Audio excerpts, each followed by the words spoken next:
Bienvenue dans Puissance Mama. Je suis Adeline, coach en développement personnel, et dans ce podcast, on va parler d'introspection, de maternité, de parentalité et de puissance. Alors, tout d'abord, merci d'être ici. C'est complètement dingue de me dire que je suis en train de tourner mon premier épisode de podcast. Euh, Vraiment, enfin, à la fois, il y a ce côté où je me dis, mais waouh, quel challenge je suis en train de relever, et à la fois, ça me paraît être une évidence.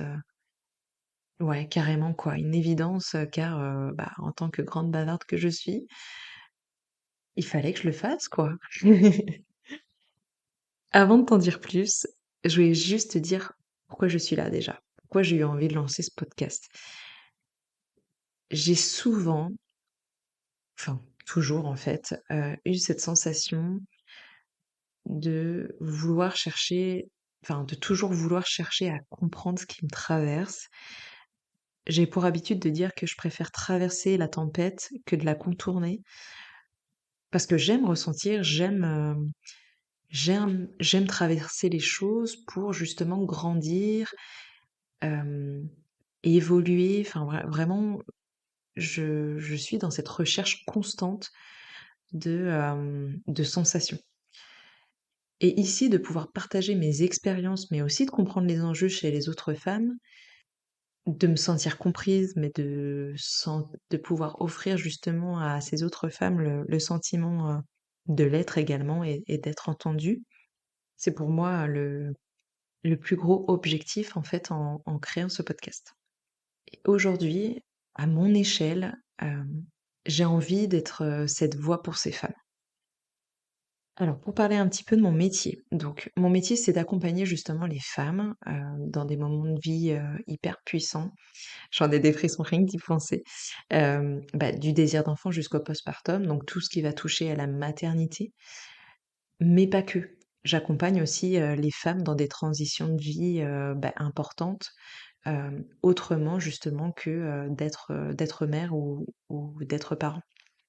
Et souvent, dans toutes ces étapes de vie en tant que femme, en tant que mère, en tant que conjointe, en tant que collègue, enfin tous les statuts finalement qu'on peut, avoir dans cette vie, c'est un peu comme, ta pote, qui a décidé de devenir patronne, de sa boîte.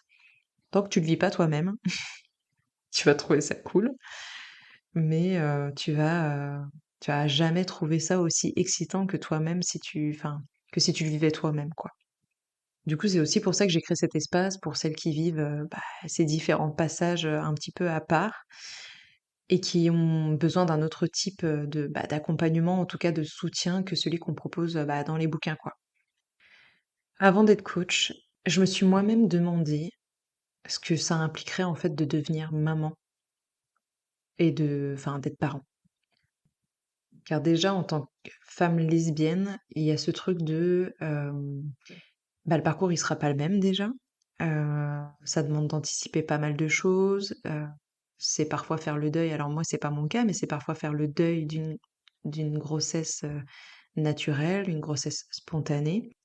Et du coup, c'est notamment grâce à ce chemin-là, plus toutes les femmes que j'ai rencontrées depuis, bah voilà, depuis, qui m'ont donné envie de faire ce truc utile en fait de bah, ce métier, en fait, ce métier.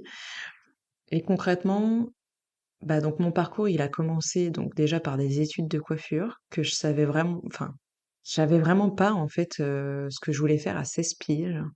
Du coup, j'ai pas arrêté d'enchaîner les jobs alimentaires, alors qui étaient parfois sympas, hein, et d'ailleurs très souvent, c'est dans ces jobs-là que j'ai rencontré des collègues mais incroyables et qui d'ailleurs pour la plupart sont devenus des amis très proches. Mais dans ma tête, je me disais toujours, un jour, j'aurai les moyens de me lancer. Mais je passais jamais à l'action car, bah, en fait, j'avais jamais les moyens de me lancer et à chaque fois, je finissais par me bousiller, dans un rythme qui me convenait pas, enfin des horaires, pas adaptés, le manque de sens que ça amenait, en fait, à chaque fois, de me dire: «Mais qu'est-ce que je fous là, en fait?» Je me levais fatiguée, j'allais au travail avec la boule au ventre et je me disais: «Mais c'est ça la vie?»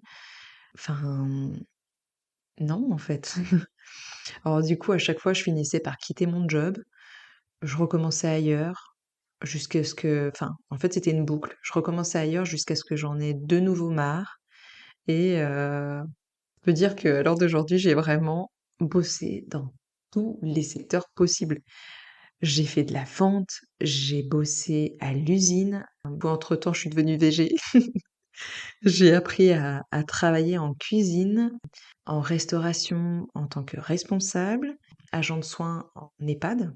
Ça m'a pris plusieurs années avant de comprendre que bah, ce que je voulais et ce que je voulais plus. Du coup, euh, je dirais que c'est dans les années, enfin ouais, je crois que c'était en 2022 ou 2023. 2022, où en fait on a commencé à se dire avec ma femme, voilà, c'est ça. Est-ce qu'on partirait pas en voyage? On avait déjà eu cette idée en tête depuis un petit moment, mais avec le Covid, je pense que voilà, tout le monde a eu, comme on dit, un peu les pendules qui se sont remis à l'heure. Et du coup, on s'est dit, ok, on a envie de partir en voyage, mais là, c'était en 2022, on s'est dit, ok, c'est notre année. Et je me souviens de cette phrase que ma femme m'avait dit en mode, tant que tu n'as pas, je me souviens, on s'était fixé un budget de 5 000 € chacune, où on s'était dit, ok, tant qu'on n'a pas 5 000 € chacune dédiés au voyage, là on parle vraiment pas des économies d'à côté, mais vraiment 5 000 € dédiés au voyage, on ne part pas. Du coup, c'était une grosse carotte pour moi parce que bah, c'était conséquent de me dire, ok, c'était en janvier 2022, ok, il me reste à peu près 9 mois pour économiser 5 000 €. Du coup, bah, j'ai cravaché, j'ai travaillé dur pour pouvoir obtenir ces 5 000 €, en plus des formations que je me payais à l'époque à côté. Et on est parti. On est parti pendant 9 mois sur les routes et j'ai commencé à y voir plus clair en fait à ce moment-là, sur ce qui me faisait naturellement du bien. Et même la première fois depuis longtemps que j'avais l'impression de me rencontrer à nouveau. J'avais l'impression d'être reconnectée de nouveau à des choses super simples. C'est tellement dingue à vivre que j'ai presque, pas honte, mais je me sens presque bête de me dire que c'est la première fois de ma vie, durant le voyage, donc on était en van, où je me suis sentie 100% moi-même. C'est fou. Et du coup, donc durant ce voyage, en revenant du Maroc, on avait passé donc 2 mois, au Maroc et un soir, donc sur une plage en Espagne, j'ai eu ce gros déclic en un coup au sujet de ma vie pro, où j'avais ce truc où je me disais: «Mais en fait, j'ai ce lien super fort avec la maternité». Alors, pour ceux qui ont ces croyances-là, je suis, en signe astrologique Cancer et c'est un signe qui est très relié justement à la famille. La famille, c'est très sacré pour le Cancer.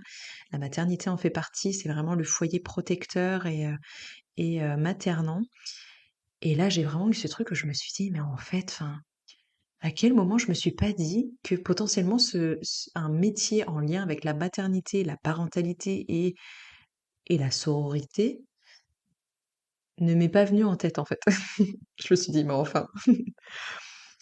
Et du coup, mon intérêt pour le bien-être des femmes et tout ce qui gravite autour, je me suis dit: «Mais c'est ça que je veux faire, c'est accompagner, c'est transmettre». Et là, j'ai capté. Je me suis dit: «Bah, depuis toujours, c'était là, mais je savais pas le nommer, en fait». La suite du voyage, c'est voilà, on a continué le voyage, je gardais ce fameux, carnet qui me servait en fait de justement de défouloir, de noter toutes mes idées, toutes mes pensées, à ce sujet-là et pas que, mais voilà, ça a été vraiment, le carnet, des révélations, quoi. Et lorsqu'on est rentrés, on a dû reprendre des jobs, ma femme et moi, dans le soin. Donc c'est à ce moment-là d'ailleurs que j'ai été, aide à domicile, en tant qu'auxiliaire de vie, que j'ai par la suite été à l'EHPAD, en tant qu'agent de soins. Et c'est en octobre 2024, jour de ma fête, où un ami proche de mes parents est décédé. Et du coup, là, j'ai pris une claque, mais dingue. À 5h30 du mat, enfin, j'étais dans la salle de bain, je devais aller bosser. En fait, je devais justement, aller travailler à l'EHPAD, et juste ce matin-là, j'étais complètement éclatée, j'en pouvais plus de me lever, aussitôt et enfin, c'est pas naturel, en fait. Enfin, en tout cas, pour moi, c'était pas naturel de me lever à 5h30 du mat quand il fait encore noir, en plus dehors, enfin, pas du tout respecter, le rythme du soleil et en fait, à ce moment-là, j'ai pris mon téléphone et j'ai commencé à écrire, dans mes notes, tout ce que je ne voulais plus jamais qu'on m'impose et ça a été pour moi le vrai déclic, le vrai début, en fait, de, ce que je voulais faire dans ma vie. Ce que je cherchais, en fait, c'était créer cet espace où je pourrais accompagner les autres différemment, pas comme on aurait pu me l'inculquer, mais vraiment à ma façon, mon authenticité. Un vrai endroit où je pourrais, enfin m'autoriser à écouter, à soutenir et à transmettre avec tout ce que je suis, toute mon expérience. Dans ce podcast, je vais te parler de désir d'enfant, comme je disais, de maternité, de transformation, de charge mentale, de tout ce qui est pression sociale, d'injonction en fait, de l'estime de soi. Ça en fait partie parce que quand on traverse justement toutes ces transitions de vie, on peut se perdre dans tout ça, on peut perdre un peu en fait, qui je suis, qui j'ai envie d'être et pas seulement être, représenté par son métier parce que c'est souvent aussi le cas dans cette société où on va te demander: «Ah comment ça va? Qu'est-ce que tu fais dans la vie?» «Ah ben je suis ça ou je suis ça». Ouais d'accord mais enfin t'es qui toi? Et voilà, parler aussi de tous les changements qu'on peut aussi avoir, sur le corps. Plein de sujets, de tout ce qu'on vit en silence finalement, de tout ce qu'on n'ose pas toujours nommer. Je proposerai aussi ici des outils concrets, des réflexions, parfois, des méditations, parce que je suis aussi accompagnante, en voyage méditatif immersif, donc ça je vous en parlerai un petit peu plus, dans un prochain épisode. Et je me chauffe même, attention, à avoir des invités, parce que j'aimerais beaucoup parler aussi d'hypersensibilité. Je le suis moi-même et je sais que ça intéresse pas mal de nanas de mon entourage d'en parler davantage. Donc, pourquoi pas faire venir des invités qui, traversent les mêmes choses que moi à ce niveau-là. Toujours dans une démarche ultra bienveillante où tu te sens pas écrasé par les injonctions et par la culpabilité de «il faut» ou «je dois».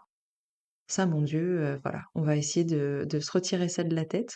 Juste ici, mon but, c'est de t'aider à pas te sentir seule, à traverser, la tempête ensemble et à te sentir juste plus vivante et comprise, en fait. Déjà, ça, quand j'aurai atteint cet objectif, ça sera pour moi une victoire. Encore merci d'être là. Merci d'écouter, d'avoir écouté jusqu'au bout. Et surtout, souviens-toi d'un truc. T'as le droit de te choisir et t'es déjà à ta place. Merci encore de m'avoir écouté. À tout bientôt.